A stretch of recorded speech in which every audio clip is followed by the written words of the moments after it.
যে মেলেছি এই পাখনা, প্রেশারের ঢাকনা থাকনা, বাজুক না বেল শুরু হয়ে যাক, খেল জীবনটা পাল্টে যাক না। রোজ গিরে গিন্নি, রোজ গিরে গিন্নি। আমারই ভালোবাসা তো ভুল ছিল না, কেন করলে তুমি এমন ছলনা। হাই গাইস, তোমরা সবাই কেমন আছো? আশা করছি তোমরা সবাই খুব ভালো আছো, আমিও খুব ভালো আছি। সো গাইস, আজকে আমি অনেক কয়েকদিন হলো ভিডিও করিনি। জানোই আমার হাজবেন্ডকে নিয়ে এতটাই আমি মানে কি বলবো দুঃখের সাগরে ভেসে গেছিলাম যে ভিডিও করতেই ভুলে গেছিলাম। তো আজকে আবার একটু সুখের সাগরের মুখ দেখেছি, তো তার জন্য ভিডিও করতে চলে এসেছি। তো প্রথমেই আমার কাজ হলো বিছানাটা গোছানো। তো চলো পাটপাট করে বিছানাটা গুছিয়ে নিই। বিছানা গোছাতে আমি খুব ভালোবাসি। বিছানা বলতে নাই, বাড়ির সমস্ত কাজ বাজ করতে আমার খুবই ভালো লাগে, বুঝেছো? তো তারপরে বাইরে গিয়ে বাসন ধোবো, সেটা আরও ভালো লাগে। এই আমার হাজব্যান্ডের খোঁজ পাচ্ছিলাম না মঙ্গলবার থেকে, তোমার আজকে হলো বৃহস্পতিবার। আজকে সকালে আমি দুবার ফোন করেছি, তো তারপরে আমার হাজব্যান্ডের খোঁজ পেয়েছি।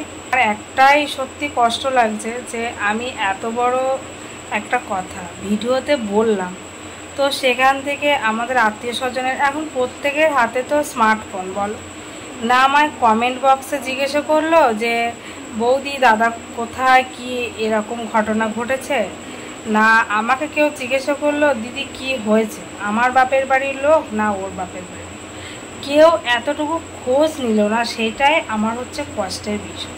তো যাই হোক, আমার ইউটিউব ফ্যামিলির মানুষজন আমার প্রচুর খোঁজ নিয়েছে, প্রচুর আমাকে আশা ভরসা দিয়েছে। তো তার জন্য থ্যাংক ইউ সো মাচ আমার ইউটিউবের অল মাই ফ্রেন্ডস। আমাদের সুখে দুঃখে যে আমরা একসাথে রয়েছি, এটাই হচ্ছে সবথেকে বড় পাওয়া ইউটিউবে এসে। আমার আরও একটা কথা, যখন আমি একটা অন্য ভিডিও করি তখন সবাই বলে আমার হাজব্যান্ডকে যে তোর বউ এই ভিডিও করছে কেন, এই করার দরকার কেন, তখন বলতে পারে। আর যখন আমি এত বড় একটা খবরের কথা বললাম তখন কি তাদের একটা কথাও বলতে ইচ্ছে করলো না? এটা আমার হাজব্যান্ডকেও আমি বলতে চাই, তুমি তো সবাইকে যে নিজের ভাবো, এটা তোমার নিজের লোক, ওটা নিজের লোক, কোথায় গেল সেই তোমার নিজের লোক? কই, কেউ তো একবার খোঁজ নিল না। নিল বলো? শুধুমাত্র আমার যে বান্ধবীকে আমি বলেছিলাম, তো আমার ওই বান্ধবী খোঁজ নিয়েছিল, মিথ্যা কথা বলবো না, অনেকবার ফোন করেছিল, বলছিল যে দাদার কোনো খোঁজ পেলি, বারবার করে ফোন করেছিল। তাছাড়া একটা মানুষও খোঁজ নেয়নি। তাহলে বলো? তো আজকে আর কিছু বলতে ইচ্ছে হলো না, তবে তোমাদের একটা কথাই জানিয়ে দিচ্ছি যে আমার হাজব্যান্ডের খোঁজ পাওয়া গেছে, তো ভালো আছে, সুস্থ আছে। ও আমার সাথে যোগাযোগ করতে পারেনি, তার একটা কারণ হলো ওখানে লাইটও ছিল না, আর তোমার নেটওয়ার্কও ছিল না। মণিপুরে মাঝে মাঝে লাইট অফ হয়ে যায়, লাইট অফ নয়, নেটওয়ার্ক বন্ধ হয়ে যায় মণিপুরে।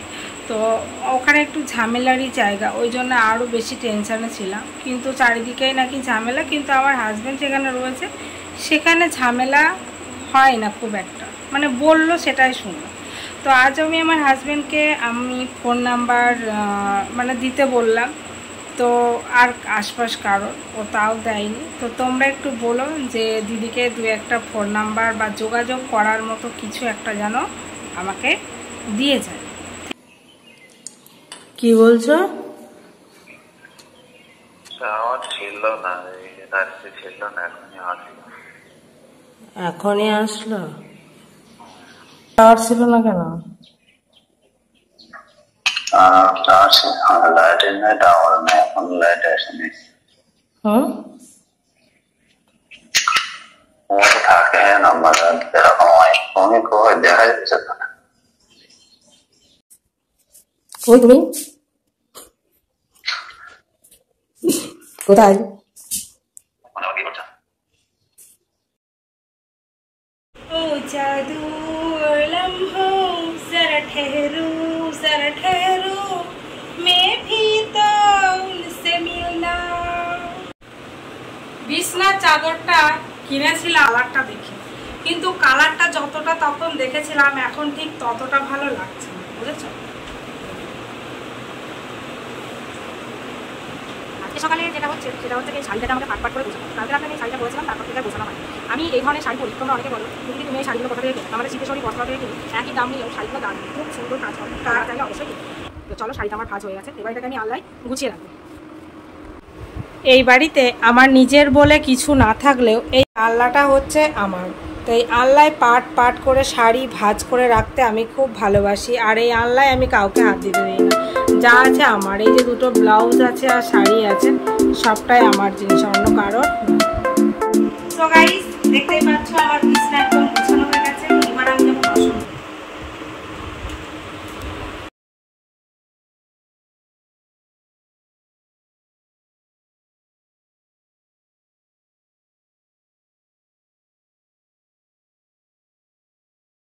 টাইম কল আছে কিন্তু জল নেই। এই দেখো কলের অবস্থা, দেখো কল আছে জল নেই।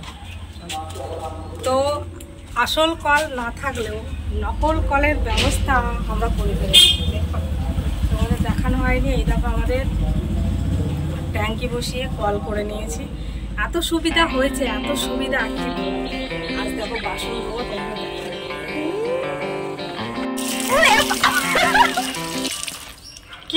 বাসন কটা একটু ভিজুক, তারপরে ধোবো।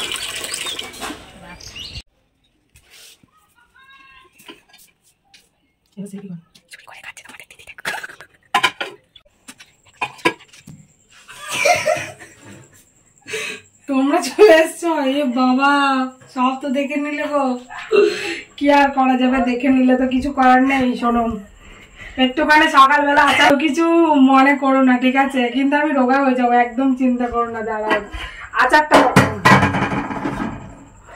আমের আচার, এইটুকু আচার করেছিলাম। এই দেখো, এক বাটি করেছিলাম আমি, যেহেতু তোমরা জানো কেমন খেতে ভালোবাসি, খেলাম। তো সকালে উঠে একটু আচার খেয়ে নেবো। আর এদিকে এই দুধটা এখন জ্বালাবো, তারপরে বাসন কটা ভেজাতে দিয়ে এসেছি, ধোবো, ধুয়ে স্নান করবো, তারপরে রান্না। তো যেহেতু খেয়েছি তাই হাতটা ধুয়ে নিলাম। আর তোমাদের মনে হয় দেখানো হয়নি, আমাদের বাড়িতে আমাকে দেখবে না, এত ছোট রান্নাঘর, আমাকে দেখবে না, বেসিন দেখবে।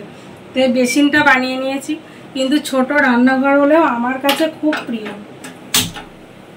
আমার রান্নাঘরে যা জিনিসপত্র আছে, যা খাবার দাবার রয়েছে, আমার লাইভের বন্ধু আরিফ বলেছে নাকি কোনো মুদিখানার দোকানেও পাওয়া যাবে না, তোমার এত খাবার দাবার রয়েছে। তো চলো এক ঝলক তোমাদের দেখাই খাবার দাবার কটা।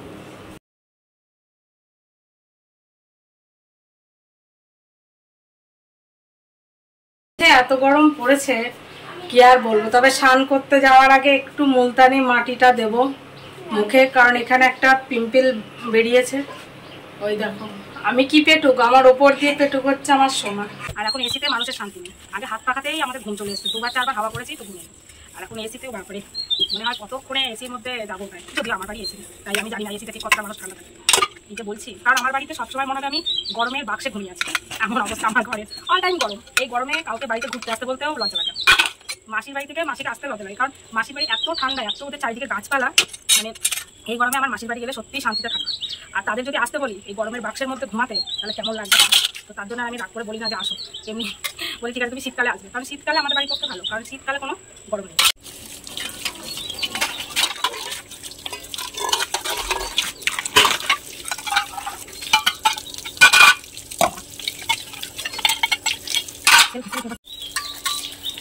বারবার শুধু বাস।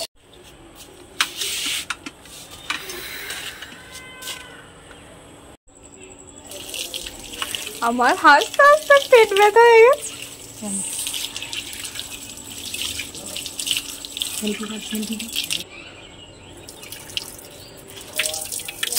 গরমে ঘেমে সত্যি পাগল হয়ে গেলাম রান্না করতে। তো আলু আমার সেদ্ধ হয়ে গেছে, এই যে আলুগুলো ঝোলের মধ্যে সব সেদ্ধ হয়ে গেছে। তো এবার কি করবো বলো তো, মাছগুলোকে দিয়ে দেবো, মাত্র 4 পিস মাছ। কতবার যে বললাম, তার কোনো মাছের এত দাম যে কি বলবো। এই কটা মাছে 100 টাকা দাম।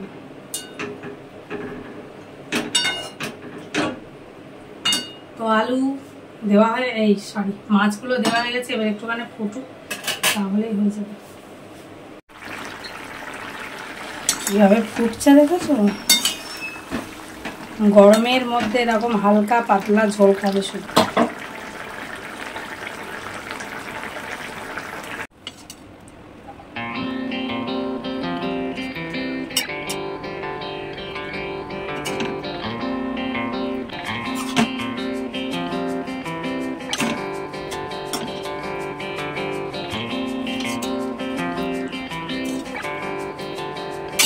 রান্না হয়ে গেছে, আমি মাছ ভাত নিয়ে চলে এসেছি, দেখতে পাচ্ছ। তো চলো এবার খাওয়া দাওয়া। সোনাকে ভাত দিলাম, সোনা যদি খেয়ে নিত তাহলে আর কিছু সমস্যা হতো। সোনা যেহেতু খায়নি তার জন্য এখন আমাকে এই কটা খেতে হবে, নাহলে ভাতটা শুকিয়ে যাবে। খবর একটু কাছে যাবে, গরমে ভাত না, বাচ্চার মুখে না দিয়ে মাকে খেতে নেই। আসো আসো আসো তাড়াতাড়ি একবার এদিকে। তাহলে আমি খেলাম না, থাকলো ভালো কথা। আরো আমার আজকে আমি মাছ খেতে হয়, ঠিক আছে। আমি ভাত দিয়ে যাবো, লবণ দিয়ে যাবো,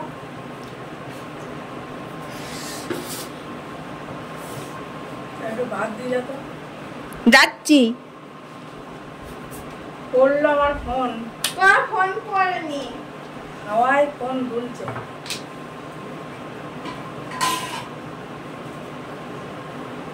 এই বাবাই গেছে টেবিলেই দিয়ে দেবো,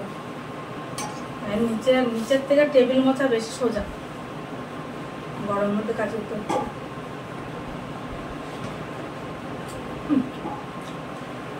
লবণে বিষ করবে,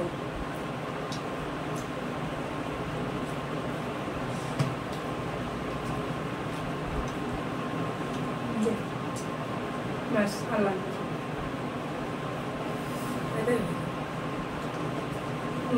দারুণ।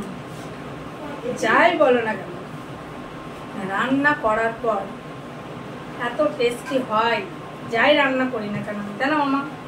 আর ভাত দিলে আমি আমার থাকবে থাকবে কিন্তু একবার দিতে নাই। এদিকে যে আমার ঝোল তরকারি সেটা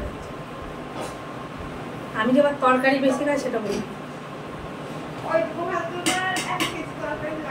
মাছটা মুখে যায় তাহলে আমি খেতে পারি। কেমন জ্বালায় মাছটা, গরমে একটা ভালো লাগে, ঠান্ডা হলে ভালো লাগবে না। নিয়ে তাহলে এদিকে নে, দুবার বলা হয়ে গেল, একবার বলছি তাদের নে। দেখো ক্যামেরার সামনে আসবে না বলে কোথায় কোথায় ঘুরে বেড়াচ্ছে। একটা সময় একদম ক্যামেরার সামনে আসার জন্য পাগল, এখন আসছে।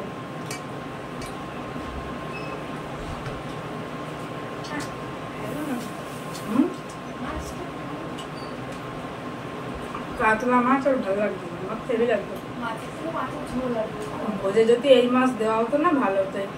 300 টাকা করে কাতলা, আমার বর বলেছিল 300 টাকা করে কাতলা কেনা হতো, বাট আমার ভাসুর কেনে সস্তায় বস্তা কিনতে গিয়ে পুরা লস। 170 টাকা করে রুই মাছ কিনেছে, প্রচুর মাছ বেড়েছিল কিন্তু মানুষকে শান্তি পায়নি, একদম পোড়া কাঠ, খুব বেঁধে ফেলেছিল। আর রুই মাছ জড়িয়ে যায় না, ছোট ছোট পিস হয়ে গেছে, কিন্তু প্রচুর মাছ বেড়েছে। জল দাও, জল দাও।